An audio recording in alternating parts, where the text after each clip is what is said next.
नमस्कार दोस्तों, उपेंद्र नाथ रैना का सभी मित्रों का हार्दिक अभिनंदन। मित्रों, आज हम कार्यक्रम लेकर आए हैं रचना धर्मिता, और आज के इस कार्यक्रम में हमने एक विशेष अतिथि को यहाँ पर आमंत्रित किया है। थोड़ी देर में जिनको हम पुदुचेरी से यानी पौंडीचेरी से यहाँ पर उनको जोड़ देंगे। अभी थोड़ी देर में अब जो आज की हमारी विशेष अतिथि है, सुश्री राम दुलारी शर्मा, प्रतिष्ठित कवयित्री, साहित्यकार और गायिका, और इनकी क्या विशेषता और है उस पर भी हम बातचीत करेंगे आज के इस रचना धर्मिता कार्यक्रम में। आइए सबसे पहले पुदुचेरी से हम आज के अतिथि राम दुलारी शर्मा जी को इस मंच के साथ जोड़ देते हैं। राम दुलारी शर्मा, नमस्कार। नमस्कार जी, प्रणाम सभी को, प्रणाम। बहुत अच्छा लग रहा है, आप सुदूर दक्षिण में बैठी हैं और हमने आपको यहाँ पर इस मंच के साथ, उपेंद्र नाथ रैना साहित्य संवाद के मंच के साथ जोड़ दिया है। बहुत अच्छा लग रहा है। और कैसा मौसम है आजकल पुदुचेरी में? बहुत गर्मी है यहाँ पर। जी जी, यहाँ तो गर्मी रहती है, हमेशा गर्मी रहती है। क्या बात है। तो नहीं, ये तो हम आपसे बातचीत करेंगे। आप अशोकनगर मध्य प्रदेश से पुदुचेरी कैसे पहुंच गई है, और आपने अपना जो लेखन है और अपनी जो आपके कार्यकलाप है जो आपके, वो आपने लगातार वहीं पर बनाए रखे हैं। अब इस बीच में जसपाल बंगा जी हमारे साथ जुड़ गए, आपको नमस्कार कर रहे हैं। नमिता सिंह जी वो जुड़ गई है अहमदाबाद से, उनका भी मैं स्वागत करता हूं। अब हमारे मित्र जुड़ने शुरू हो गए और थोड़ी देर में अब और मित्र हमारे साथ जुड़ने शुरू हो जाएंगे। मैं अपने मित्रों को बताना चाहूँगा, आज की रचना धर्मिता कार्यक्रम में हमारे साथ पुदुचेरी से जुड़ी हैं सुपरिचित कवयित्री, साहित्यकार और गायिका सुश्री राम दुलारी शर्मा। अब देखिए, इस बीच में और मित्र हमारे साथ जुड़ गए। भानु प्रकाश रघुवंशी जी अशोकनगर से जुड़ गए, उनका मैं स्वागत करता हूं। अरुण कुमार पासवान जी हमारे आकाशवाणी के मित्र हैं, बहुत अच्छे कवि हैं, वो भी हमारे साथ जुड़ गए हैं। सबका मैं स्वागत करता हूं। और राम दुलारी शर्मा जी, इस मंच पर यानी उपेंद्र नाथ रैना साहित्य संवाद के मंच पर आपका भी स्वागत है। आरंभ में आप दो शब्द कहना चाहेंगे? जी, सबसे पहले तो आपका बहुत बहुत आभार, जो इस मंच पर आपने मुझे आमंत्रित किया। इसका मुझे सौभाग्य प्राप्त हुआ, बहुत अच्छा लगा मुझे। और सभी के लिए प्रणाम और आपका बहुत बहुत आभार। मुझे भी बहुत अच्छा लगा। इस बीच में प्रेमदा पांडे जी भी जुड़ गई है देवरिया उत्तर प्रदेश से, और उनका भी मैं स्वागत करता हूं। राम दुलारी शर्मा जी, आपका जो परिचय है तो मैं संक्षिप्त में अपने मित्रों को बताना चाहूंगा। जहां तक आपकी शिक्षा का संबंध है, हिंदी, इतिहास और अर्थशास्त्र में आपने पोस्ट ग्रेजुएशन किया है, और विधि में आपने बीए किया है, स्नातक किया है। इसके अतिरिक्त आप गायन और भाव संगीत में सीनियर डिप्लोमा हैं, और प्रभाकर आपने किया है गायन और तबला वादन में। बहुत अच्छी बात है।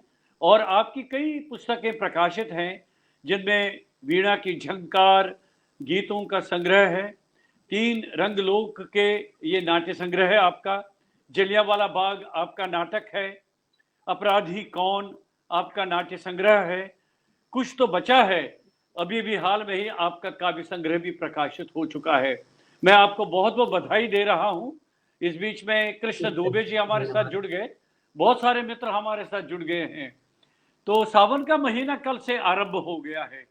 क्योंकि आप तो गायन में निपुण हैं, आप तो प्रतिभाशाली है गायन में, क्यों ना हम सावन के किसी मधुर गीत से आज का कार्यक्रम आरंभ करें। जी जी जी, आपका स्वागत है।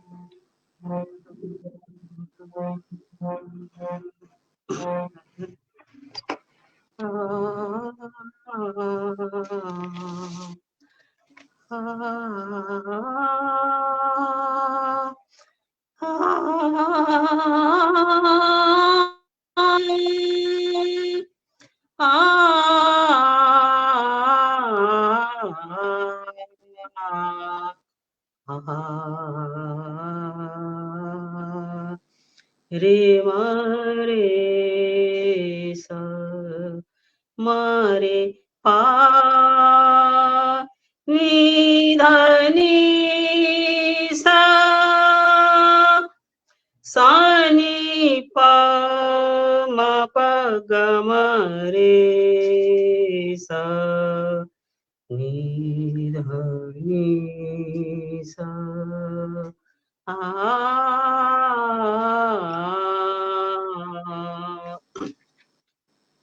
बरसे बदरिया सावन की बरसे बदरिया सावन की सावन की मन भावन की बरसे बदरिया सावन की सावन में उमेगो मेरो मनवा सावन में उमेगो मेरो मनवा भनक पड़ी हरियावन की बरसे क्या बात है। बदरिया सावन की बरसे बदरिया सावन की बरसे बदरिया सावन की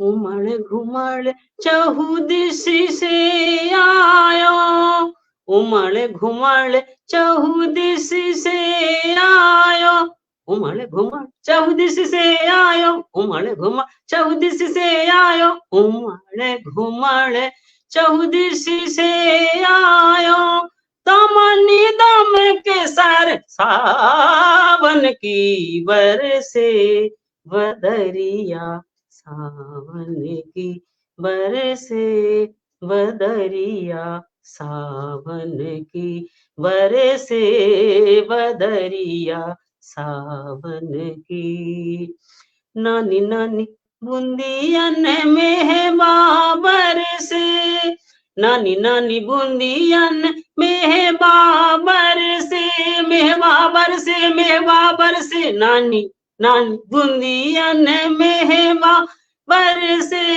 नानी नानी बूंदियन में बाबर से शीतल जले पवन सुहावन की बरसे बदरिया सावन की बरसे बदरिया सावन की सावन की मन भावन की सावन की मन भावन की बरसे बदरिया सावन की मीरा के प्रभु गिरधर नागर मीरा के प्रभु गिरधर नागर गिरधर नागर गिरधर नागर मीरा के प्रभु गिरधर नागर मीरा के प्रभु गिरधर नागर आस लगी हरियावन की बरसे बदरिया सावन की बरसे बदरिया सावन की बरसे बदरिया सावन की। क्या बात है, बरसे बदरिया सावन की। बहुत सुंदर आरंभ रहा। भारत दास जी हमारे साथ जुड़ गए हैं, उनका स्वागत करते हैं। भूपेंद्र सिंह रैना जी हमारे वरिष्ठ साहित्यकार हैं जम्मू से। अनिता पाटनी जी जुड़ गई हैं अमेरिका से, बहुत बढ़िया। कमलेश्वरी मिश्रा जी जुड़ गई हैं, कृष्णा दुबे जी, भानु प्रकाश रघुवंशी जी, सबका मैं आभार व्यक्त करता हूं आज के हमारे इस कार्यक्रम के साथ जुड़े हैं। जैसा कि मित्र जानते हैं कि पुदुचेरी से आज हमारे साथ जुड़ी हैं सुपरिचित कवयित्री, साहित्यकार और गायिका राम दुलारी शर्मा जी। अच्छा, ये गायन का शौक आपको कैसे पैदा हुआ? क्या परिवार में कोई ऐसा वातावरण था क्या? जी, परिवार में क्या है कि मेरे जो पिताजी हैं उनके लिए गायन का बहुत शौक था और आए दिन घर में कार्यक्रम होते ही रहते थे। तो मतलब हमको तो याद है कि जब से हमारा जन्म हुआ हमने हारमोनियम तबला घर में ही देखे। हालाँकि विधिवत तो बहुत बाद में सीखा मैंने, और पिताजी हमारे दादाजी बहुत अच्छी बाँसुरी बजाते थे। तो परिवार में तो था, लेकिन दूसरी बात यह है कि जो बाहर का जो वातावरण है अशोकनगर का, वो इसके बहुत पक्ष में है। अशोकनगर कलाकारों की भूमि है। यहाँ पर साहित्यकार, संगीतकार, मूर्तिकार, चित्रकार बहुत अच्छे लोग हैं जो देश में जाने जाते हैं। तो इस तरह से वहाँ का माहौल मिला मुझे। और सीखने का जहाँ सवाल है, मैंने संगीत उस समय नहीं सीखा, जब घर में कार्यक्रम होते थे।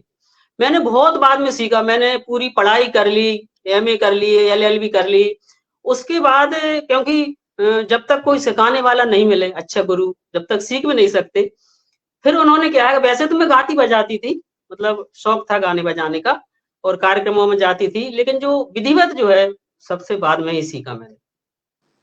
वाह वाह वाह, क्या उसके बात है। बाद लेकिन जी ठीक रहा जी है कि जी, कुछ, अभ्यास। जी, जी। हाँ बताइए। हालाँकि संगीत का अभ्यास तो उतना नहीं कर पाते हैं, क्योंकि जब से साहित्य से जुड़े हैं तो संगीत का उतना काम नहीं कर पाते हैं। बाकी मतलब सीख लिया जितना भी आया, क्या बात है। अच्छा, क्योंकि आपने संगीत तो तो, एक ऐसी विधा है, नहीं नहीं, वो तो जीवन तक एक सीखना ही पड़ती है। जीवन तक तो सीखना ही पड़ता है, उसमें कोई कोई मतलब दो राय नहीं है। लेकिन आपने जी। जो शिक्षा हिंदी में, इतिहास में, अर्थशास्त्र में ये किया है, तो कैसे मतलब ये कोई आपकी योजना थी, या आपने सोचा पहले हिंदी में हो गया, चलिए अब इतिहास में होगा, उसके बाद अर्थशास्त्र में होगा? नहीं, हिंदी में मैंने सबसे पहले अर्थशास्त्र में किया था। जो अपन क्रमबद्ध तरीके से बीए के बाद जो एमए करते हैं, वो मतलब अर्थशास्त्र में किया था। उसके बाद उसके 8 साल बाद फिर हिंदी से एमए किया। मतलब मेरा मन था कि मैं पीएचडी करूं हिंदी से, और हिंदी मुझे अच्छी पसंद भी थी शुरू से ही। मुझे कविताएं, कहानियों से ज्यादा मतलब झुकाव था, तो मेरा शौक था वो। तो मैंने हिंदी से एमए किया, लेकिन हिंदी से एमए करने के बाद मुझे बहुत अच्छा लगा। मतलब जो जैसे सूरदास जी के वियोग के पद पढ़े, तो उस समय अपने आप ही संगीत सीखने को उत्सुक हुए। मतलब उनके हाय पद हाय, जब क्या पढ़ते बात। थे तो ऐसा लगता था कि इनको गाने लगो। तो उसमें जो तुलसीदास जी की विनय पत्रिका चलती थी, सूरदास के 150 पद, वियोग के पद बहुत ही जबरदस्त पद हैं उनके, कबीर चलते थे। तो उससे बहुत अच्छा लगा मुझे। और हिस्ट्री से करने का जे रहा कि एक बार मैंने पीएससी की परीक्षा दी, तो मैंने हिस्ट्री ली। मैंने हिस्ट्री ठीक पड़ती है, तो हिस्ट्री इतनी ज्यादा थी पीएससी में कि एमए तो सहज ही हो जाता। तो मैंने सोचा, जब इतनी सारी हिस्ट्री पढ़ ली है तो इससे कम में एमए हो रहा है, तो मैंने एमए का फॉर्म भर दिया, एमए हो गए। फिर इसके बाद पढ़ाई छोड़ी नहीं, मतलब मैंने इसके बाद मैंने एलएलबी की। लेकिन मुझे अंतिम संतुष्टि संगीत सीखने के बाद ही मिली। उस समय मुझे लगा कि ये सबसे महत्वपूर्ण चीज है। उस समय क्या जो है बात है, आत्मा में क्या बहुत बात। शांति मिली, बहुत अच्छा लगा मुझे। आपने सूरदास का जिक्र किया, उनका जिक्र किया, आपने तुलसीदास जी के बारे में बताया, तो कुछ थोड़ा बहुत सुनाइए गा के सूरदास जी का। कबीर मुझे बहुत पसंद है, कबीर भी आपने खूब पढ़ा है, तो दो दो कुछ सुनाइए पंक्तियां, अच्छा लगेगा। अब अब मेरे पास लिखित में फिलहाल नहीं है ऐसा। वैसे जरूर मैंने कबीर के बहुत गीत तैयार किए हैं जी उसमें, जी। लेकिन अब ऐसा विधिवत लिखा हुआ नहीं है अभी, तो उस तरह की अच्छा, तैयारी में नहीं थी। कोई बात नहीं, बाकी तो मैं वो सुर बाद के में है। बहुत सारी बातें कबीर की बहुत सारी गाती हूँ, सुर के भी गाती हूँ, लेकिन वो मतलब ऐसा नहीं था कि वो गाना ही है। कभी कभी ऐसे जी जी। नाटक वाटक में भी जरूरत पड़ती है कबीर दास जी की, तो अच्छा, उसके तो बाद फिर आपने गायन में और भाव संगीत में आपने सीनियर डिप्लोमा किया, ये कहाँ से किया आपने, कितना समय लगा इसमें आपको? इसमें क्या है कि 6 साल लगते हैं इसमें प्रभाकर में। तो प्रभाकर हम्म। किया। फिर क्या है, जो खैरागढ़ का सेंटर है गुना में आ गया था। वैसे खैरागढ़ तो इतनी दूर था, तो गुना अशोकनगर से 45 किलोमीटर दूर है, तो वहां से कर लिया था। और उसके बाद सेंटर टूट गया। मैं तो वहां से बीम्यूज एमयूज भी कर ली थी, लेकिन वो मैंने सीनियर डिप्लोमा किया और सेंटर टूट गया वहां का, तो उतना ही रह गया वहां का। तो अच्छा, इस और फिर कैसे इस करके इस संगीत का जैसे आपने तबला में भी प्रभाकर किया है, तो तबला में जी जी प्रभाकर का इसको थोड़ा बहुत आप स्पष्ट करेंगे कि क्या किस तरह से ये आपने प्रभाकर इसमें किया है? तबले में क्या है कि बहुत सारे प्रभाकर, पहले तो उसमें जूनियर डिप्लोमा किया, फिर सीनियर डिप्लोमा किया, फिर प्रभाकर किया। प्रभाकर का थोड़ा-सा ज़्यादा कोर्स रहता है। उसमें बहुत सारे जो ताल होते हैं, 3 ताल, 4 ताल, 1 ताल, झपताल, इन सबके जो है सोलो वादन होता है उनका। तो वो तैयार करना पड़ती है, उसमें थोड़ा-सा टफ पड़ता है वो तबले का, और फिर लगातार रियाज़ भी चाहिए उसके लिए। तो उस समय मतलब एक था, माहौल था, तो सभी लोग, मतलब जितने लोग हमारे साथ ही थे, सभी लोग परीक्षाएँ दे रहे थे।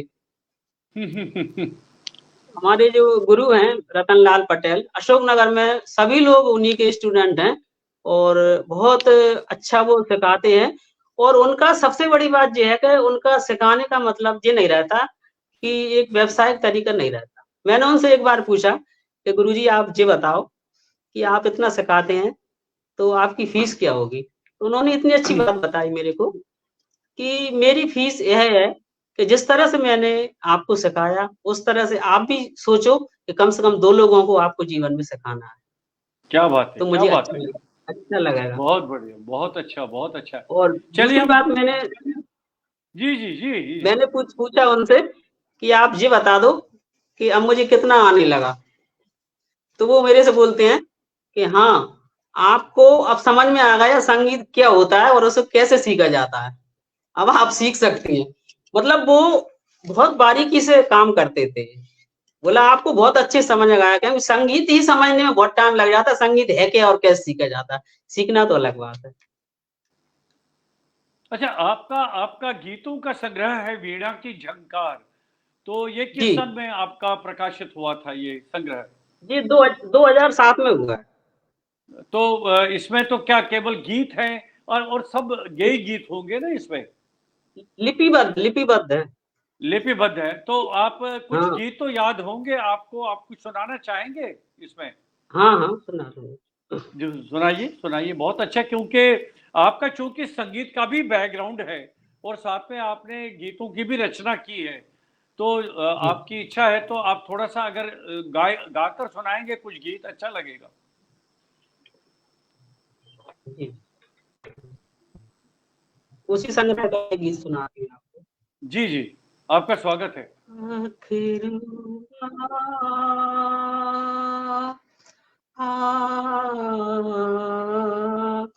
पखरूबा उड़े चले कौन से देश, आने खबर कब लोगे हमार पखरूबा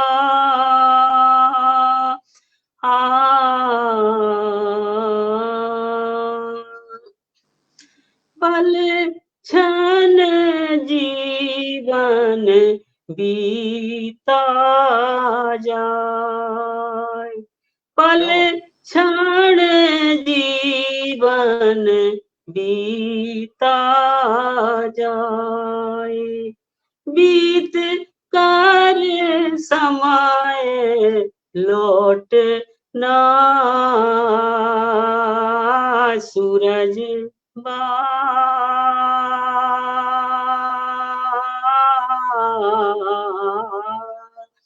सूरज डूब चले दिन बीत, सांझ भई अब जीवन की, वाह, क्या बात है। पखरूबा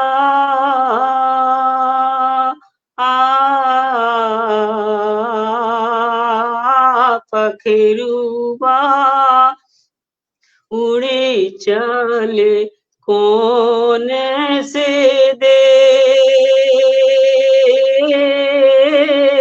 आने खबर कब लो हमार पखेरुबा अरे वाह,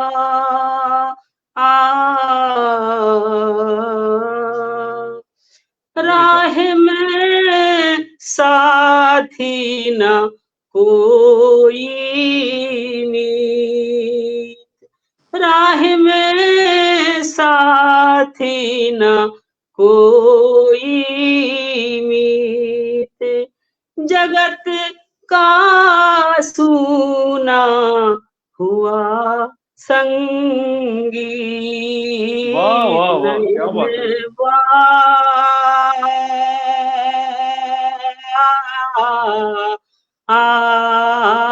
नयन नयन बरस रहे हैं नीर, बिछड़े साथी ना मिली है, पखेरुबा उड़े चले कौन से देश, आने खबर कब लोगे हमार पखेरुबा।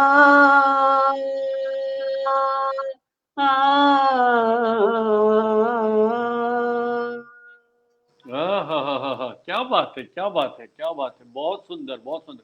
कितने गीत हैं आपके इस संग्रह में राम दुलारी जी? 41 गीत है सर।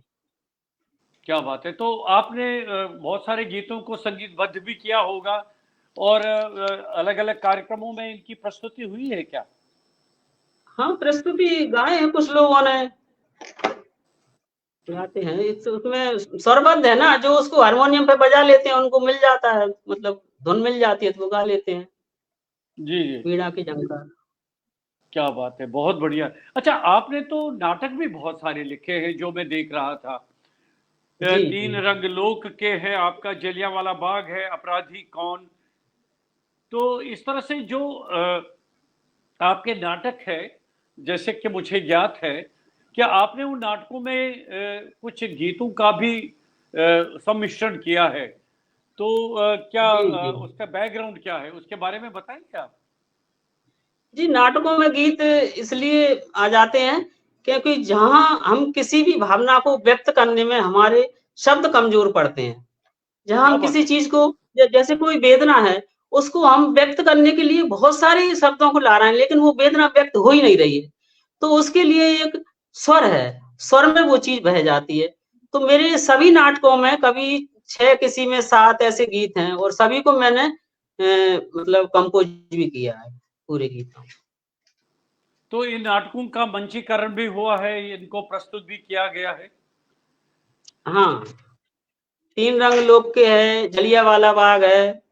3 रंग लोक के में 3 नाटक हैं, तीनों का प्रस्तुतिकरण हो चुका है। जलियांवाले बाग का तो 21 बार हुआ वो नाम है प्रस्तुतिकरण। अरे वाह, क्या बात है। तो क्या प्रतिक्रिया रही जो हमारे श्रोता थे, जिन्होंने, दर्शकों ने आपके नाटक देखे हैं? अरे गुना के जो इप्टा के लोग हैं ना, उन्होंने जो है ये नाटक लिखवाया था मेरे से। मैंने कहा भाई ऐतिहासिक नाटक मैंने लिखे नहीं है, बोला हम सामग्री दे रहे हैं आपको, इस पर तो लिखना पड़ेगा। शहीद उधम सिंह का जो समर्पण है उसके बारे में तो आपको लिखना पड़ेगा। तो फिर जब मैंने लिखा तो उसमें ऐसे डूब गए, ऐसे डूब, उसमें तो उस समय तो मैंने ये सोचा था कि इसमें ऐतिहासिक नाटक में गीत कहाँ से आएंगे, लेकिन जब उसमें घुस के देखा ना तो मतलब अंदर से इतने मतलब संवेदना जागृत हुई कि वो बिना गीत के वो पूरी नहीं हो पाई। और रात दिन जैसे सो रहे हैं तो भी वो ही समझ में आ रहा है, किसी से बात कर रहे हैं तो भी जलियांवाले बाग के बारे में बात कर रहे हैं। तो मैंने 3 साल में लिखा है ये नाटक पूरा। इस समय एक एक घटना पर एक एक गीत लिखा है, क्योंकि जो जलियांवाले बाग का हत्याकांड तो 13 अप्रैल को हुआ है, लेकिन उसके पहले 9 तारीख 10 तारीख को जो हत्या हुई, 10 तारीख को 9 तारीख को रामनवमी थी उस समय।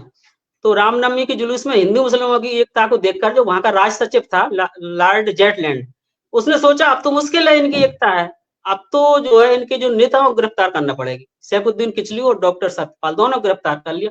तो उनको रिहा कराने के लिए जो भीड़ इकट्ठी हुई थी, जो उन्होंने हड़ताल की थी, तो उस समय गोलियां चला दी थी, तो उस समय बहुत सारे लोग मारे गए और हॉस्पिटल में मना कर दिया, कोई भी डॉक्टर देखने नहीं आएगा। तो उस समय मैंने गीत लिखा है एक, कि लोग वो कहते थे हम एक साथ चलेंगे और एक साथ देश को आजाद कराएंगे, और कुछ लोग बीच में ही साथ छोड़कर चले गए। तो और फिर जो कुछ कुछ जो है 11 तारीख को हुई है, तो मैंने जो नाटक के दृश्य बनाए, तो उसमें जो बार-बार जो हड़तालें हुई हैं, जुलूस हुए हैं, तो मैंने सोचा इनको कैसे दिखाएँगे मंच पर। कहीं कलकत्ता में अलग हड़ताल चल रही है, अमृतसर में अलग चल रही है, दिल्ली में अलग चल रही है। तो उसके लिए फिर यह विचार किया कि केवल एक गीत चलेगा और सभी जगह की तख्तियाँ रहेंगी। तो वो समझ में आएगी कि ये मतलब कलकत्ता की हड़ताल है, ये अमृतसर की है, ये दिल्ली की है। तो उस समय मैंने उसको मतलब मंच को साधने के लिए, और तो वो गीत जो है पूरे नाटक में 3-4 बार चलता है। तो वो गीत अच्छा, मैं तो आपको इस सुनाना चाहती हूँ। जी जी, आप सुनाइए, कुछ सुनाना जी। चाहेंगे आप? जी जी। हाँ, हाँ, उसके जलियांवाले बाग के गीत सुनाऊँगी मैं आपको। जी जी। तो उसका जो हड़ताल के समय जो गीत लिखा था ना, वो मैं सुना रही हूँ। तिरंगा लहराए, तिरंगा लहराए, तिरंगा लहराए, तिरंगा लहराए, वंदे मातरम, वंदे मातरम, वंदे मातरम, वंदे मातरम। पंजाबी, बंगाली, मद्रासी हो या गुजराती, मद्रासी हो या गुजराती, भाषा मजहब भेद न जाने, हम हैं भारतवासी, हम हैं भारतवासी। एक साथ ही कदम बढ़े, एक साथ सब गाए, तिरंगा लहराए, तिरंगा लहराए, तिरंगा लहराए, तिरंगा लहराए, वंदे मातरम, वंदे मातरम, वंदे मातरम, वंदे मातरम। मंदिर मस्जिद गुरुद्वारे में गूंजे एक तराना, गूंजे एक तराना, एक लहू है एक रहेंगे, एक हमारा नारा, एक हमारा नारा। एक साथ ही कदम बढ़े, एक साथ ही कदम बढ़े, एक साथ सब गाए, तिरंगा लहराए, तिरंगा लहराए, तिरंगा लहराए, तिरंगा लहराए, वंदे मातरम, वंदे मातरम, वंदे मातरम, वंदे मातरम। जबर फिरंगी के कानूनों की तोड़ेंगे जंजीर, तोड़ेंगे जंजीर, जुल्मों को अब नहीं सहेंगे, हम भारत के वीर, हम भारत के वीर। नहीं हटेंगे पीछे हम, नहीं हटेंगे पीछे हम, बिन जब्त वतन को पाए, तिरंगा लहराए, तिरंगा लहराए, तिरंगा लहराए, तिरंगा लहराए, वंदे मातरम, वंदे मातरम, वंदे मातरम, वंदे मातरम, वंदे मातरम, वंदे मातरम, वंदे मातरम। तो ये गीत क्या पूरे बात है, उसमें क्या चला। बात है, क्या बात है। अब देखिए 20-22 दिन बाद हमारा स्वतंत्रता दिवस भी आ रहा है, 15 अगस्त को। बहुत ही उपयुक्त समय पर आपका ये गीत हमारे साथ हुआ है। बहुत बहुत बधाई, आपको भी शुभकामनाएं हमारी। और इस तरह से जी, वो नाटक तो उत्साहपूर्ण रहा होगा और दर्शकों द्वारा बहुत पसंद किया गया होगा वो। बहुत उसके 21 शो हुए सर पुणे में। जी जी। वो जब नाटक लिख रहे थे, वो लिखते लिखते ही शो करते गए। एक तो वो अधूरा ही नाटक था, तभी शो कर दिया। बहुत, तो उसी दरमियान जो गीत लिखते चले गए, लिखते चले गए, तो उसमें 7 गीत लिखे मैंने उस नाटक। तो ये आप फिर और कहाँ कहाँ इसका, मतलब एक तो जलियांवाला बाग है, उसके अतिरिक्त आपका अपराधी कौन, ये भी एक नाट्य संग्रह है आपका, इसमें हाँ, क्या अपराधी ये कौन कोई? 2021 में प्रकाशित हुआ है ये। जी जी। तो अपराधी कौन में जो बच्चों की प्रति लिखा है मैंने कि आखिर जो बच्चों को लिए जेल में डाल दिया जाता है, जिनके लिए सजा दी जाती है, आखिर इसके पीछे अपराधी कौन है? हमारा समाज है, हमारा देश है, या हमारे उसका उनका परिवार है बच्चों का। तो उसमें तरह-तरह के बच्चों को, जो विभिन्न तरह से बच्चे, और बहुत से बच्चे ऐसे भी होते हैं जो बहुत बड़े घरों में होते हैं, तो वो उनका उतना ध्यान नहीं दिया जाता और वो अपने रास्ते से भटक जाते हैं। तो ये पूरे बच्चों को मैंने लिया है। और दूसरा एक श्राद्ध नाटक है, वो जातिवाद पर है। उसमें ये दिया है कि हम जो है जाति और धर्म के नाम पर तो बहुत सारे धर्म पुण्य करते हैं, लेकिन एक आदमी भूखा है, जो भूखा है, तो वो बेचारा जो है उसके लिए कौन बुलाएगा? उसके लिए रोटी नहीं मिल रही और हम कौओं को रोटी खिला रहे हैं। तो मतलब उसका एक व्यंग्यात्मक नाटक है। और इसी तरह का पाकिस्तान की चिट्ठी में भी 3 नाटक हैं उसमें। वो रूपांतरण है पाकिस्तान की चिट्ठी। अच्छा अच्छा, तो उसको भी मंचन हुआ है क्या? हाँ, उसका दूजो कबीर का मंचन हुआ है जबलपुर में अभी। और क्या बात, एक भोला राम का जीव, उसका भी हो गया मंचन। वाह वाह पाकिस्तान वाह, की चिट्ठी का ही नहीं हुआ, क्योंकि बहुत बड़ा नाटक है वो, और उसमें तो बहुत ज्यादा मेहनत चाहिए पाकिस्तान की चिट्ठी में। अरे वाह क्या बात है। तो इसका इस तरह से आपके लेखन में नाटकों के लिए विशेष स्थान रहा है। आपने ज्यादातर नाट्य लेखन पर ही जोर दिया है। नहीं, नाट्य लेखन में क्या हुआ कि नाट्य मतलब शुरू में तो मैंने कविता ही लिखना चालू किया था। कविता के बाद भी गीत भी लिखते गए, कविता भी लिखते गए। लेकिन 1989 में 88 में अशोकनगर में भारतीय जन नाट्य संघ इप्टा की स्थापना हुई। तो उस समय जो है बहुत सारे कलाकार जुड़े और बहुत सारे लोगों को आना जाना हुआ। फिर 89 में प्रगतिशील लेखक संघ की भी स्थापना हुई, तो बहुत सारे लेखकों से मिलना। शायद एक बार हबीब तनवीर जी का नाटक भी बुलाया था हमने, वो भी आए। एक बार जो है गुना में कार्यक्रम था, तो विष्णु साइनी जी भी मिले, विष्णु खरे क्या भी बात है, आए। क्या तो बात इन है, लोगों बड़े से बड़े मिला। और नाम ले रहे हैं आप। दूसरी बात, जी जी जी। हाँ, और दूसरी बात क्या है कि जो अदम गौड़ भी, वो भी हमारे घर ही रुके थे। तो वो क्या बात है, क्या नाटक बात की जो रिहर्सल है ना, वो हमारे घर पर ही होती थी। तो एक एक नाटक की कई कई बार रिहर्सल हो रही है। तो वो दिमाग में इस तरह से जम गया कि नेपथ्य में क्या होना चाहिए, मंच पे क्या होना चाहिए, तो वो पूरी चीजें जम गई। उसके बाद फिर मैंने नाटक लिखना चालू किया है। तो पहली किताब तो मेरी 2010 में प्रकाशित हुई है, नाटक। इसके जी पहले जी गीतों जी। की हुई, कविता की सबसे लास्ट में हुई है, जबकि चालू और सबसे पहले की थी कविता। और संगीत आपका साइड बाय साइड चलता रहा, उस पर आपका काम होता रहा। हाँ, संगीत अब जी नाटकों में संगीत दिया है, बहुत सारे नाटकों में। कोर्ट मार्शल में संगीत दिया, पोस्टर में संगीत दिया। अ, और भी कई बहुत सारे नाटक हैं, मतलब आदाब है, वो पार्टीशन है, बहुत सारे नाटकों में संगीत दिया। तो वो उस तरह से जो है संगीत से जुड़ाव बना रहा है। आपके वैसा विधिवत सीखना तो अब नहीं हो पा रहा, बाकी नाटकों में संगीत देना, उसका कंपोज करना, वो काम चल रहा है। देखा जाए कि आपके नाटकों में केवल संवाद नहीं रहे हैं, नाटकों में आपका संगीत और गीत इस तरह का भी सम्मिश्रण होता रहा है। यानी जो जी दर्शकों में ज्यादा प्रभाव डालता है, आकर्षित करता है, मतलब दर्शकों को, है ना? इस तरह से आपका मानना है, आपका अनुभव है। जी। वो क्या है कि संगीत से क्या है कि एक तो नाटक में भी परिपक्वता आती है और लोग भी जुड़ते हैं। तो जो तीन रंग लोक के नाटक है ना, वो तो बैले स्टाइल में चलता है पूरा। इसने भतीजी ने एक रोल किया था उसमें। उसमें संवादी गीतों में होते हैं। आप चाहें तो मैं उसका संक्षिप्त सुना सकती हूँ, ये- नाटक का। जो नाटक सुनाएंगे आप? नहीं, नाटक का उनको संक्षिप्त, जैसे गीतों में संवाद कैसे हुए हैं, नाटक हाँ नहीं सुनाऊंगी, सुनाइए शॉर्ट सुनाइए, शॉर्ट में। सुनाइए सुनाइए। उस तीन रंग लोक के में 3 नाटक हैं। तो पहला नाटक है टूटता विश्वास।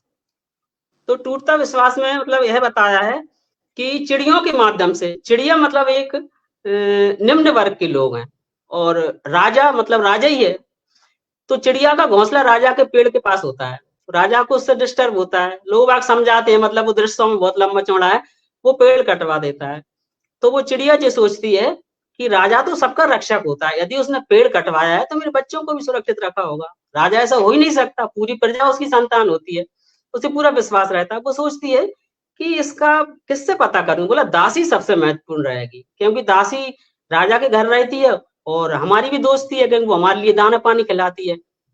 तो वो दासी कुएं पर आती है, तो वो कुएं पर जाती है, वो दासी से पूछती है तो वो गीत में पूछती है, दासी दासी माँ, दासी दासी माँ, कहाँ गए मेरे केसरी सिंह, कहाँ गए मेरे दिनरी सिंह, कहाँ गई बेटी राजकमल, बेटी राजकमल।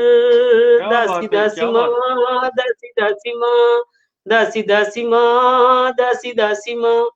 दासी सोचती है कि माँ का हृदय तो फूल से भी ज्यादा कोमल होता है, यदि इसे सच बता दूंगी तो मैं ये नहीं कर सकती इतना बड़ा अपराध। तो दासी उसको बहलाती हुई कहती है, राजा के घर तेरे केसरी सिंह, राजा के घर तेरे देनरी सिंह, राजा के घर बेटी राजकुमार, हाय, बेटी राजकुमार। क्या बात चिड़िया है, क्या चिड़िया, बात है। चिड़िया चिड़िया, दासी दासी माँ, दासी दासी माँ। वो चिड़िया फूलती हुई चली जाती है और प्रसन्नता से पूरे जंगल में नाचती गाजती फिरती है। तो अन्य चिड़िया पूछती हैं कि भाई तेरे बच्चों को आता पता नहीं है, पेड़ कट गया, तू ऐसा क्यों मना रही? अरे बोला मेरे बच्चे तो राजा के यहाँ है, राजकुमार के साथ लालन पालन हो रहा है। बोला हम मान ही नहीं सकते। बोला चलो मेरे साथ। तो वो उनको ले जाती है साथ में। इसके पीछे 2-3 दृश्य हैं बीच में, मतलब मैं संक्षिप्त में बता रही हूँ। वो जाती हैं तो फिर वो कहती है कि दासी माँ, अब तो मेरे बच्चे थोड़े बड़े हो गए होंगे ना, अब तो उनके पंख भी आ गए होंगे, तो कभी मेरे बारे में बात करती हो कि नहीं करती? उनके बारे में कुछ बातें करो, मेरा मन बहलाओ दासी माँ। दासी दासी माँ, दासी दासी माँ, कहा कर मेरे केसरी सिंह, कहा कर मेरे देनरी सिंह, कहा कर बेटी राजकुमार, बेटी राजकुमार। दासी दासी माँ, दासी दासी माँ, चिड़िया चिड़िया, चिड़िया चिड़िया, हाथी पे घूम तेरे केसरी सिंह, घोड़ा पे घूम तेरे देनरी सिंह, क्या बात है। पालकी में घूमे बेटी राजकुमार, बेटी राजकुमार। दासी दासी माँ, दासी दासी माँ। पर वो कहती अब तो सुन लिया, मेरी बात सच है। उन्होंने बोला हाँ तेरे बच्चों का लालन पालन तो राजकुमार की भांति हो रहा है, अब तो हमारे लिए हमारा राज जंगल से लेकर महलों तक हो गया, सब दूर खुशी मनाओ, नाचो गाओ। फिर वो गाना गाती है, मद मस्त हवा के साथ चलेंगे, कभी पेड़ ले कभी पात गिरे, हमें तेज हवा में बल खाएंगे, मद मस्त हवा के साथ चलेंगे, बन उपवन में राज करेंगे, ऋतु बसंत में रंग भरेंगे, हमें जंगल में, हमें महलों में, हमें सारे जगत पर राज करेंगे, मद मस्त हवा के साथ चलेंगे। तो इसके बाद वो चिड़िया उड़ जाती है और फिर एक बूढ़ी चिड़िया आती है। तो बूढ़ी चिड़िया अनुभवी रहती है, वो कहती है कि मैं मान ही नहीं सकती कि उसके बच्चे राजा के यहाँ हैं। वो नहीं, दासी माँ ने बताया है। तो बोला है कहाँ वो सगुन चिड़ैया? बोला पता नहीं, वो तो पता नहीं, वो खुशी में घूमती रहती है, इतने में वो आई जाती है। बोला जी आ गई, उसी से पूछ लो। बोला हाँ बूढ़ी माँ आपने सही सुना है, मेरे बच्चे राज कर रहे हैं, मेरे बच्चों का पालन पोषण राजकुमार की भांति हो रहा है। बोला सुन, ये सत्ताधारी लोग किसी की मीत नहीं हो सकते, समय वक्त पे अपने बीच के लोग ही काम आएंगे, सत्ताधारी नहीं। ये अपनी जरा सी सुख सुविधा के लिए कितने ही लोगों की जान ले सकते हैं, मेरी बात पर विश्वास कर। अरे बूढ़ी माँ आप चलो, अब यार चलो। तो वो उसको लेके जाती है। फिर वो दासी सोचती है कि ये डेली नई नई चिड़ियों को लेके आ रही है। दासी मतलब एक मध्यम वर्ग का प्रतिनिधित्व करती है। मध्यम वर्ग निम्न वर्ग का सहयोग तो करना चाहता है, लेकिन सत्ता का भय होता है, सत्ता का मुंहचेता होता है, उसी का तो अनुचर होता है।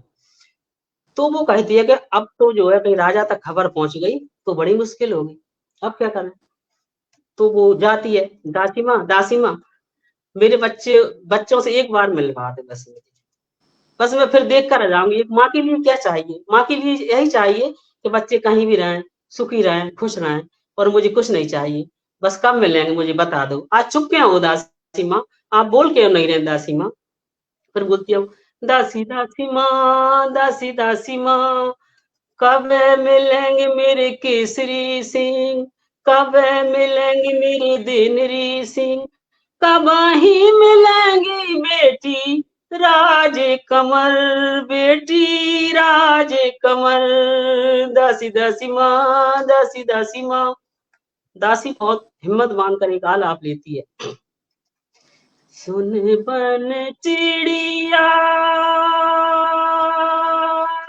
क्या सगुन बात है। चिड़ैया, जब ही कटा एक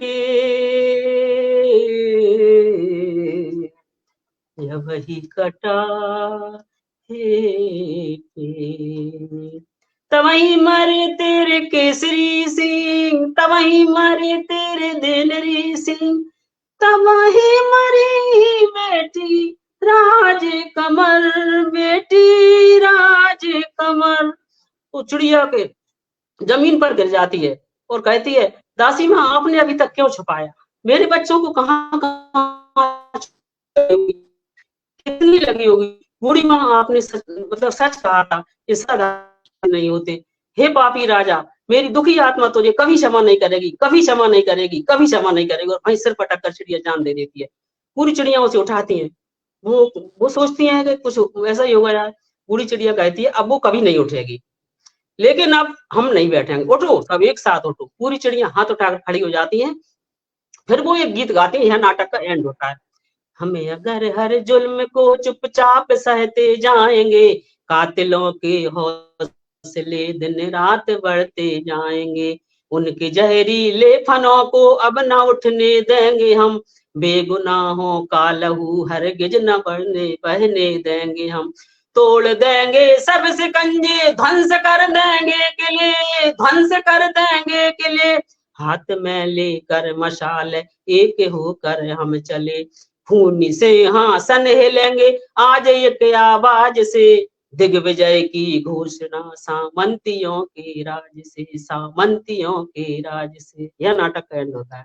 बहुत बढ़िया, बहुत अच्छा, बहुत अच्छा। तो ऐसा लग रहा है कि हम नाटक देख रहे थे और महसूस कर रहे थे, और हमारे लगातार मित्र जुड़े हैं तो गदगद हो रहे थे और आपकी इतनी प्रशंसा कर रहे थे। तो अब देखिए राम दुलारी जी, अब हमारे बहुत सारे मित्र जुड़े हुए हैं, और शुरू में जब आपने सावन का एक गीत सुनाया था तो उस समय जी तो सभी मित्र उपस्थित नहीं थे। अब सावन का और एक गीत हो जाए तो बहुत आनंद आएगा।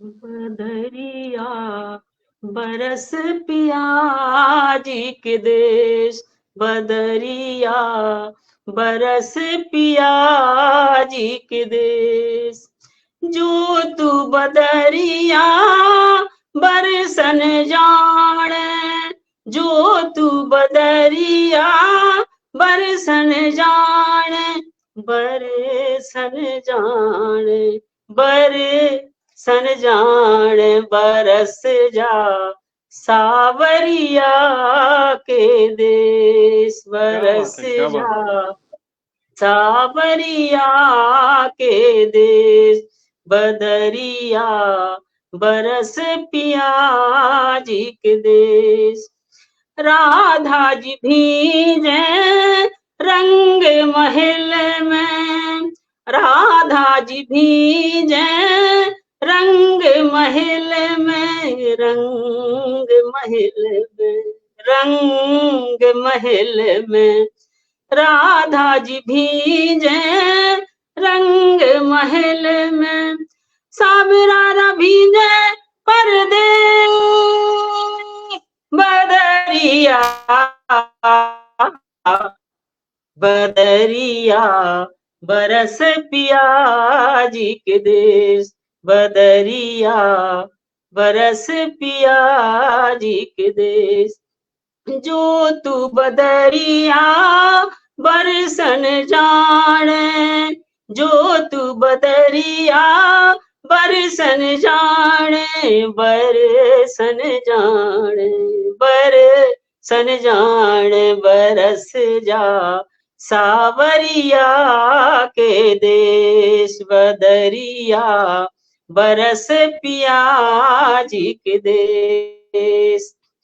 राधा की भीजे सुरंग चुनरिया, राधा की भीजे सुरंग चुनरिया, सुरंग चुनरिया, सुरंग चुनरिया, राधा की भीजे सुरंग चुनरिया। साबरारा झीड़ा झीड़ा के बदरिया, बदरिया बरस पिया जी के देश, बदरिया बरस पिया जी के देश। मीरा के प्रभु गिरधर नागर, मीरा के प्रभु गिरधर नागर, गिरधर नागर, गिरधर नागर, मीरा के प्रभु गिरधर नागर। साबरारा नट बरवेश, बदरिया बदरिया बरस पिया जी के देश, बदरिया बरस पिया जी के देश। जो तू बदरिया बरसन जाने, जो तू बदरिया बरसन जाने, बरसन जाने, बरसन जाने, बरस जा सावरिया के देश, बदरिया बरस पिया जी के देश। वाह वाह वाह वाह, बहुत सुंदर, बहुत सुंदर, बहुत सुंदर। अब आपके नाटकों पर बात हुई, आपके गायन पर बात हुई, और आपके जो अन्य विधाएं हैं उस पर बात हुई, लेकिन अभी हाल फिलहाल में आपका एक काव्य संग्रह जिस पर बहुत चर्चा हुई है, कुछ तो बचा रहे, ये प्रकाशित हुआ है। तो इसके बारे में बताइए। मेरे पास तो ये संग्रह अभी आया नहीं है, तो इसके बारे में आप कुछ बताइए। कुछ तो बचा रहा है, इसमें क्या है ना, मेरी बहुत पहले की कविताएं थी, मतलब जो 20-25 पहले से लिखी हुई थी, तो वो इकट्ठा हो गई थी। तो उसके बाद मैंने जो है एक कविता लिखी थी, कुछ तो बचा रहा है। तो उसका मेरा लिखने का उद्देश्य था कि जीवन में कुछ ना कुछ बचा रहना चाहिए। और क्या बात है, क्या बचा रहना चाहिए, ऐसा बचा रहना चाहिए ताकि हम बचे रहें। क्या बात हमको कही आपने, हमको बहुत बचाने के बात। लिए कुछ बचा रहना चाहिए, इस कविता का यह मतलब उद्देश्य था मेरा, और इसीलिए मैंने इसी का नाम दिया। तो इस पर काफी चर्चा हुई है राम दुलारी जी। तो ये जो कुछ बचा तो रहे, तो उस वो कविता सुनाइए। वो कविता बहुत अच्छी जी कविता है आपकी जी। जी। पहले पुस्तक का दर्शन तो कराइए। अरे वाह वाह, क्या बात है, क्या बात है, बहुत सुंदर, बहुत सुंदर, बहुत बढ़िया, बहुत अच्छा। तो वो कविता सुनाइए आप, क्योंकि कई मित्र जी आपकी वो जी। कविता सुनना चाहते हैं।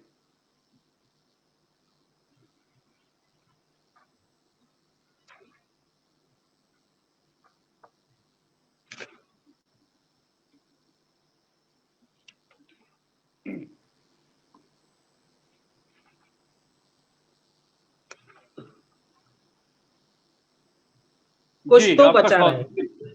जी जी, स्वागत है आपका। जी जी। रहट की घड़ी से चलते जीवन चक्र में एक दिन वह वक्त भी आएगा जब उठेंगे सवाल अपने आप से।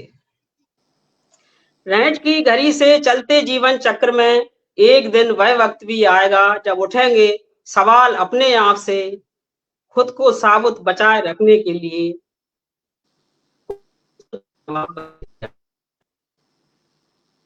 जी जी। आना न हो पाए न धूमिल और विकृत, अंतर का आय न हो पाए इतना धूमिल और विकृत, जिसमें पहचान ना सकूं अपने ही चेहरे को। अंतर की कालिमा धोने के लिए मेरी देह में कुछ जल बिंदु बचे रहें। अंतरतम में बहती अदृश्य अनगुंजों में किसी की वेदना के स्वरों को पहचानने के लिए थोड़ी सी संवेदना और आंखों में कुछ पानी बचा रहे। वाह, हमारे न रहने पर हमको स्मृतियों में बचाए रखने के लिए कुछ तो बचा रहे। छोटी सी बहुत अच्छी कविता। कविता, बहुत अच्छी। एक बार फिर से सुनाइए, मन नहीं भरा ये कविता सुन के। रहट की घड़ी से चलते जीवन चक्र में एक दिन वह वक्त भी आएगा जब उठेंगे सवाल अपने आप से। क्या बात। खुद को साबित बचाए रखने के लिए कुछ तो जवाब बचे रहें। अंतर का आईना न हो पाए इतना धूमिल और विकृत जिसमें पहचान न सकूं अपने ही चेहरे को। अंतर की कालिमा धोने के लिए मेरी देह में कुछ जल बिंदु बचे रहें। अंतरतम में बहती अदृश्य अनगुंजों में किसी की वेदना के स्वरों को पहचानने के लिए थोड़ी सी संवेदना और आंखों में कुछ पानी बचा रहे। हमारे न रहने पर हमको स्मृतियों में बचाए रखने के लिए कुछ तो बचा रहे। बहुत अच्छा, बहुत सुंदर, बहुत अच्छी कविता, बहुत अच्छी कविता है। और वास्तव में सही बात है, अगर हमें सरवाइव करना है, जीवित रहना है, हमें अपने आप को बचाए रखना है, तो कुछ तो बचा रहे। अब वो कुछ क्या बचा रहना है, वो अपने आप में बहुत बड़ा प्रश्न है। जब तक कि उसको हम बचा के नहीं रखेंगे, तब तक हम कैसे बच के रहेंगे। बहुत अच्छा, बहुत अच्छी कविता। और शीर्षक भी अपने आप में बहुत बढ़िया, बहुत सार्थक। इस संग्रह में से एक और कविता सुनाइए आप। जी, मैं आपके लिए तीरथिया कविता सुना रही हूँ। जी, आपका स्वागत है। तीरथिया में वह दिया है कि जो पहले के समय में कोई साधन नहीं थे तो लोग तीर्थ करने कैसे जाते थे, और जब अभाव थे तो अभावों में निश्चित रूप से गीत निसृत होते थे, क्योंकि दुख हमारे लिए संवेदना से जुड़ता है और उसी से स्वर उत्पन्न होते हैं। तो उस समय जो किस तरह के गीत अपने आप निकलते थे उन अभावों से, तो उस गीत भी है इसके बीच में। तीर्थ यात्रा से जुड़े गीतों में नहीं होता था कोई यात्रा वृतांत। तीर्थ यात्रा से जुड़े गीतों में नहीं होता था कोई यात्रा वृतांत।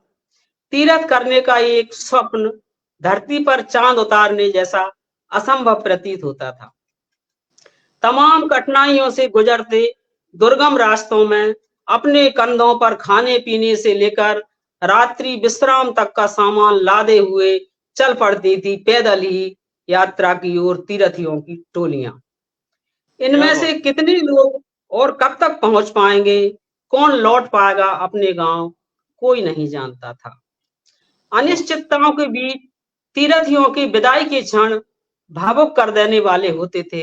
इन्हें विदा करते हुए द्रवित हो उठता था घर परिवार के साथ पूरा गांव। वेदना की हिलों से निसृत होते स्वर अभिनय धारा से बहते बिछोए का गीत बन। चले हैं विदा हो आज सखीरी तीरथ गए कब आवेंगे, कब आवे मेरे जिया के आधार सखीरी तीरथ गए कब आवेंगे। मेरो थर थर हियरा कांप रहो, मेरो थर थर हियरा कांप रहो। अरे ज्यों पीपर को पात सखीरी तीरथ गए कब आवेंगे, कब आवे मेरे जिया के आधार सखीरी तीरथ गए कब आवेंगे। तिल तिल करके बीतते जाते कई महीने और वर्ष, ना कोई पाती ना संदेश। मन को अधीर कर देने वाले प्रतीक्षा के पलों में स्वतः ही मुखरित होता भीतर का संगीत। अभावों की पराकाष्ठा में अंदर तक झकझोर देने वाले वह गीत तिरोहित होते अंतर की गहराई तक। अरे अरे ओ ऐसी तो मैं जानती रे, अंगना लगाती खजूर, अरे तापर चढ़ के देखती रे तीरथिया, बला में कितनी दूर रे हो। जब कोई खबरउआ देता खबर तीरथियों की लौटने की, हर्षोल्लास से उमड़ उठता पूरा गांव, गाजों बाजों के साथ चल पड़ते अगवानी के लिए, स्पंदित हो उठती समूची प्रकृति, मिलन के आंसुओं में भीग कर। गली सखी तीरथिया, आए फूल बीनो सखी तीरथिया आए, जब ओहो, तीरथिया टगराने आए, अरे जब तीरथिया टगराने आए, अरे बनस्पति हरे आए सखी तीरथिया आए, फूल बीनो सखी तीरथिया आए, गली झारो सखी तीरथिया आए, इतने नन सोने है बरस रहो, इतने नन से है बरस रहो, उतई बरस गए इंद्र राज सखी तीरथिया आए, गली झारो सखी तीरथिया आए, फूल बीनो सखी तीरथिया आए। मिलन की बेला में आर्द्र होते स्वरों का अद्भुत सौंदर्य, निशब्द कर देने वाली अनुभूति जिसे नहीं उतारा जा सकता कागज के पन्नों पर, रोम रोम से निसृत होते लोक स्वरों में, लोक से लेकर प्रकृति तक कितना सघन था रिश्तों का ताना बाना, कितना अलौकिक था अंतर्भावों के सृजन में कलात्मक अभिव्यंजना और लोक जीवन की अनंतता का साक्षात्कार। क्या बात है, क्या बात है। पूरी इस रचना का आपने नाट्यकरण किया। आपने संवाद के रूप में गीतों के माध्यम से गा के और कविता का पाठ करके हमारे सामने एक संपूर्ण चित्र प्रस्तुत किया। बहुत सारे मित्र हमारे साथ जुड़े हैं। मैं आपसे निवेदन करूंगा बाद में आप उनकी जो कमेंट्स हैं वो देख लीजिएगा और उस पर अपनी प्रतिक्रिया भी दे दीजिएगा, बहुत अच्छा लगेगा। तो वर्तमान में आपका क्या अब चल रहा है? अब तो ये काव्य संग्रह आपका आ गया, तो और कोई नाटक लिखने की प्रक्रिया में है आप, या और कविताएं वगैरह या कुछ उपन्यास कहानी लिखने की भी प्रक्रिया है आपकी? नाटक तो नहीं है, मैं कविता ही लिखती हूँ और कुछ लोकगीत भी जो समसामयिक जिनकी जरूरत है, मतलब ऐसे लोकगीत नहीं रहते, मनोरंजन के लिए नहीं रहते, वो जो एक जनता की जो आवाज बनकर आते हैं उस तरह कुछ लोकगीत भी लिखे हुए हैं। और कुछ जो है समीक्षाएं, आजकल बहुत सारी किताबों की समीक्षाएं भी लिखी हुई हैं, कविताएं लिख रहे हैं।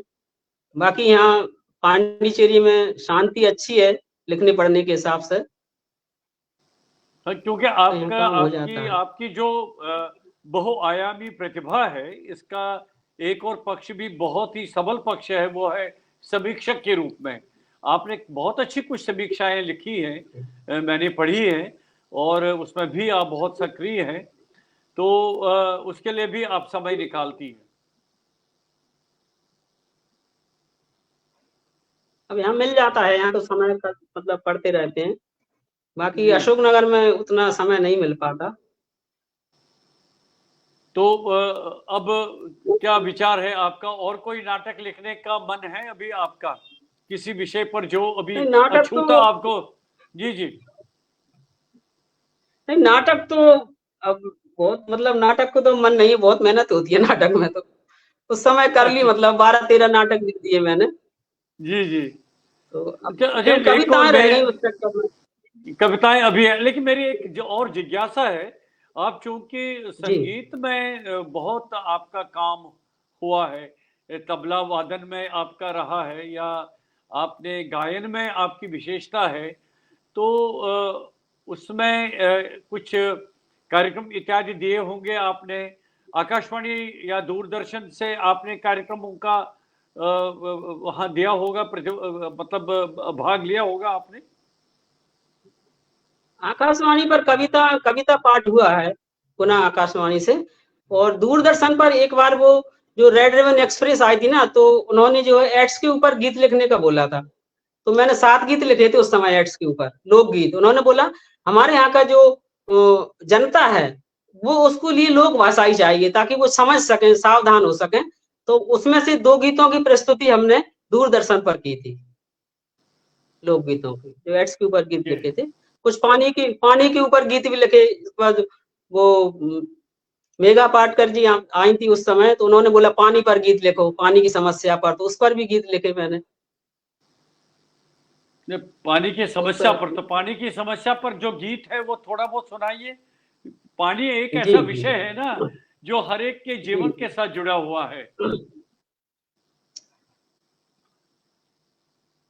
पानी की मारा मारे जीवन कैसे काटेंगे, भाई पानी की मारा मारे जीवन कैसे काटेंगे, कैसे काटेंगे जीवन कैसे काटेंगे, अरे कैसे काटेंगे जीवन कैसे काटेंगे, भाई पानी की मारा मारे जीवन कैसे काटेंगे।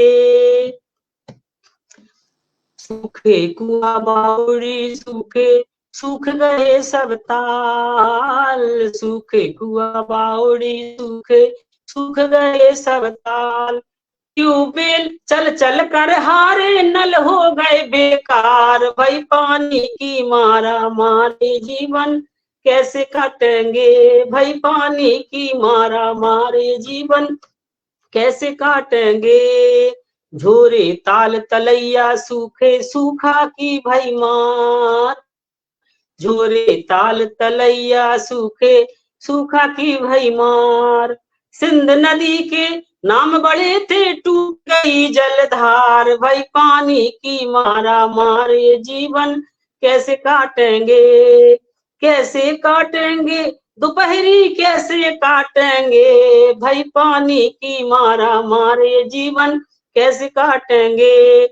रोके से अब ना ही रुके जल रोक रोक के हारे, रोके से अब ना ही रुके जल रोक रोक के हारे, जेठ मास की खरी धूप में सूख गए नद नारे, भाई पानी मारा मारे जीवन कैसे काटेंगे, भाई पानी की मारा मारे जीवन कैसे काटेंगे।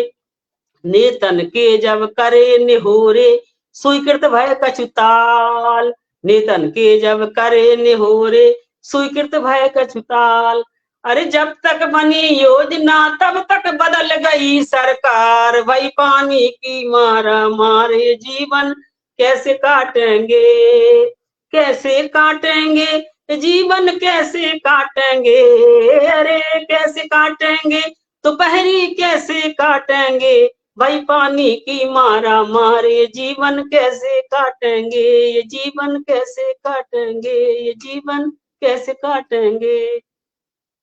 क्या बात है, क्या बात है, बहुत सुंदर, बहुत बढ़िया, बहुत अच्छा रहा। और कुछ आप इस कार्यक्रम के माध्यम से कहना चाहेंगे जो अभी यहाँ पर उसमें शामिल नहीं हो पाया? नहीं, शामिल तो अपन ने संक्षिप्त में सभी कुछ कर लिया है, लोकगीतों पर भी हो गया और क्लासिकल पर भी हो गया, इस पर नाटक पर हुआ, कुछ कहानियों पर भी काम किया है मैंने, लोक कथाओं पर।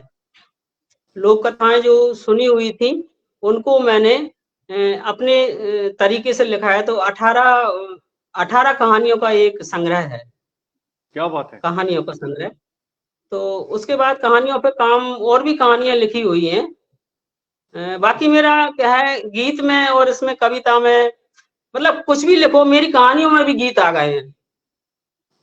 एक कहानी जो चुनरिया रंग दो है ना, तो वो बेटियों के ऊपर है, तो उसमें भी जो है वो गीत आ गए, वो जबरदस्ती आ ही जाते हैं, पता नहीं क्यों। तो बहुत आप सारे गीत है संगीत, उसका। नहीं, संगीत तो आपके जीवन का अब एक अभिन्न अंग बन गया है। अब तो पूरा सब कुछ मुझे लग रहा है कि जो मैं महसूस करता हूँ, मेरे मित्र भी करते होंगे, जो कुछ भी आप लिखती हैं, जो कुछ भी आप सोचती हैं, सब संगीत में ही सोचती हैं आप, सब संगीत में सोचते हैं, और इसीलिए संगीत गायन और गीतों का पुट ज्यादा आता है आपके लेखन में। बहुत अच्छी बात है, उससे जीवंतता रहती है और आप रोचक भी बनते हैं, आकर्षक भी बनते हैं। बहुत अच्छा लग रहा है आपसे बातचीत करके, मुझे बहुत आनंद आया। और बहुत सारे मित्र जुड़े हैं, बाद में आप कमेंट्स देख लीजिएगा और उन पर जी अपनी प्रतिक्रिया देखेंगे। और कार्यक्रम के समापन पर मैं आप पर छोड़ देता हूं, आपकी जो इच्छा है, कोई सुंदर सा गीत सुनाइए, उसके बाद फिर हम मित्रों से आज्ञा लेते हैं।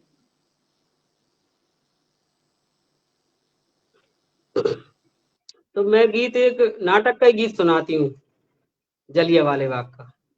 जी जी। हम चलेंगे साथी, आज साथ साथ हम लड़ेंगे, वतन के लिए साथ साथ हम लड़ेंगे, वतन के लिए साथ साथ हम चलेंगे साथी, आज साथ साथ हम लड़ेंगे, वतन के लिए साथ साथ। चाहे तूफान कितने भी आए, मगर चाहे तूफान कितने भी आए, मगर अब बढ़ेंगे हमारे कदम साथ साथ, अब बढ़ेंगे हमारे कदम साथ साथ, हम चलेंगे साथी, आज साथ साथ हम लड़ेंगे, वतन के लिए साथ साथ हम लड़ेंगे, वतन के लिए साथ साथ। हम न हिंदू न है हम मुसलमान सिख, हम न हिंदू न है हम मुसलमान सिख, एक माला में फूले गुथे साथ साथ, एक माला में फूले गुथे साथ साथ, हम चलेंगे साथी, आज साथ साथ हम लड़ेंगे, वतन के लिए साथ साथ हम लड़ेंगे, वतन के लिए साथ साथ। ख्वाब जिनके हुए हैं जमी में दफन, ख्वाब जिनके हुए हैं जमी में दफन, ख्वाब जिनके हुए हैं जमी में दफन, ख्वाब जिनके हुए हैं जमी में दफन, उन मजारों पे आंसू बहेंगे साथ साथ, उन मजारों पे आंसू बहेंगे साथ साथ, हम चलेंगे साथी, आज साथ साथ हम लड़ेंगे, वतन के लिए साथ साथ हम लड़ेंगे, वतन के लिए साथ साथ हम लड़ेंगे, क्या बात है, वतन क्या बात के है। लिए साथ साथ। बहुत बढ़िया, बहुत सुंदर, बहुत सुंदर, बहुत सुंदर। बहुत अच्छा लगा आपसे बात करके। अपने मित्रों के लिए आप दो शब्द कहना चाहेंगे जो अभी तक आपका ये कार्यक्रम देखते रहे, सुनते रहे आपका? सभी मित्रों का और आपका बहुत बहुत आभार, जो इतना अपना अमूल्य समय दिया और बहुत धैर्य के साथ सुना है। अब मेरे जितनी मेरी क्षमताएं थी मैंने उस हिसाब से सुनाया। अब मित्रों की जो भी प्रतिक्रिया रहेगी, क्योंकि सच्चे निर्णायक तो श्रोता और दर्शक ही होते हैं, सही निर्णय उनका ही होगा जो है। और आपके नहीं, लिए बहुत बहुत बहुत बहुत आभार, बहुत बहुत बहुत धन्यवाद बहुत आपका। बहुत अच्छा कार्यक्रम रहा। बस थोड़ा सा मैं मित्रों से ये क्षमा चाहूंगा कि बीच में थोड़ा सा नेट में थोड़ा सा समस्या थोड़ी सी आती रही, लेकिन जो आपने कहा, जो अपने विचार आपने व्यक्त किए, गीत सुनाए और तरह तरह के जो आपने यहाँ पर प्रस्तुतियां दी, वो सब मित्रों तक पहुंच गया, वो संप्रेषित होते रहे और पूरी भावना के साथ हमारे मित्र जुड़े रहे। बहुत अच्छी बात है, क्या बात है। मैं उनका हृदय से आभार व्यक्त करता हूँ और विशेषकर राम दुलारी शर्मा जी, आपका सही मायने में आप बहुआयामी व्यक्तित्व हैं। आप कविताएं बहुत अच्छी लिखते हैं, आप बहुत अच्छा गाती हैं, गायन आपका बहुत अच्छा है और साथ में नाटक आपके बहुत अच्छे। और नाटक में आपने जिस तरह से इतने कम समय में कुछ नाटकों के अंश प्रस्तुत किए और वो भी सोदाहरण, साथ साथ में आपने गाया भी, बहुत बढ़िया। इस मंच के लिए बहुत अच्छी बात है, बहुत बड़ी बात है। और मैं भी मित्रों का बहुत ही हृदय से आभार व्यक्त करता हूँ कि वे लगातार हमारे साथ इस समय तक जुड़े रहे। ईश्वर ने चाहा राम दुलारी शर्मा जी फिर मिलेंगे, फिर आपसे बातचीत करेंगे। बहुत बहुत धन्यवाद आपका। नमस्कार। बहुत बहुत आभार, बहुत बहुत धन्यवाद सभी मित्रों का आपका। नमस्कार। नमस्कार नमस्कार। मित्रों, हमारे साथ जुड़ी थी पुदुचेरी से सुश्री राम दुलारी शर्मा, सुपरिचित कवियत्री, साहित्यकार और गायिका, साथ में नाटककार भी हैं। और जो मित्र हमारे साथ जुड़े रहे, मैं उनका हृदय से आभार व्यक्त करता हूँ। थोड़ी सी उनकी तरफ से थोड़ी सी समस्या रही नेटवर्क की, लेकिन फिर भी हम कामयाब रहे अभी तक ये कार्यक्रम आप तक पहुंचाने में। मैं सभी मित्रों से अब अनुमति चाहता हूं। अब मुझे आज का कार्यक्रम संपन्न करने की इजाज़त दीजिए। नमस्कार।